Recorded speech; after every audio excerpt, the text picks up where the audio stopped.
La volatilité de l'information, la lassitude culturelle et le manque de recul empêchent désormais le public de comprendre l'impact d'une œuvre par rapport à une époque donnée. Ainsi, beaucoup estimeront que les effets spéciaux de tel ou tel film sont datés, ou bien que les gags d'une comédie assez ancienne sont éculés, alors que les longs métrages concernés étaient en avance sur leur temps.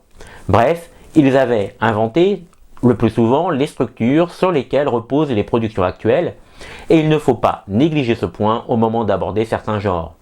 Par conséquent, les spectateurs qui découvriraient aujourd'hui New York, Miami, auront du mal à rire et à se joindre à l'engouement des critiques et des historiens du 7e art à son sujet, tant ils sont biberonnés à la comédie romantique depuis des lustres.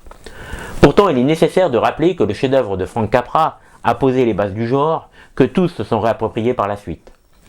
Lorsqu'il accouche du film en 1934, le cinéaste possède déjà un vécu conséquent à Hollywood. Ne lui manquait plus que la consécration qu'il va enfin obtenir en offrant au passage un rôle à la mesure d'un certain Clark Gable qui deviendra, grâce à ce long métrage, une icône planétaire.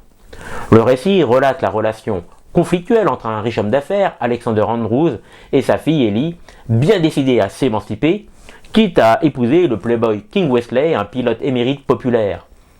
Ellie échappe à la surveillance des hommes de main de son père et entreprend un voyage en bus de Miami jusqu'à New York afin de convoler avec son fiancé.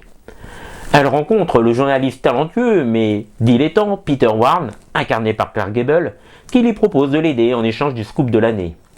Les deux associés entament un périple tumultueux durant lequel Peter va enseigner à Ellie une leçon de vie mémorable, quitte à brisquer ses habitudes. Bien entendu, les sentiments ne vont pas tarder à s'immiscer dans leur affaire. La force de la mise en scène de Frank Capra réside dans sa capacité à faire rire, sans exagérer le trait, par des situations a priori anodines, jamais abracadabrantes, en utilisant le procédé de répétition cher à Charlie Chaplin, ou en se référant à des moments passés du long métrage qui vont influencer sur le présent. En outre, il n'hésite pas à conjuguer l'humour avec un discours social décapant, dénué de toute condescendance, toujours subtil.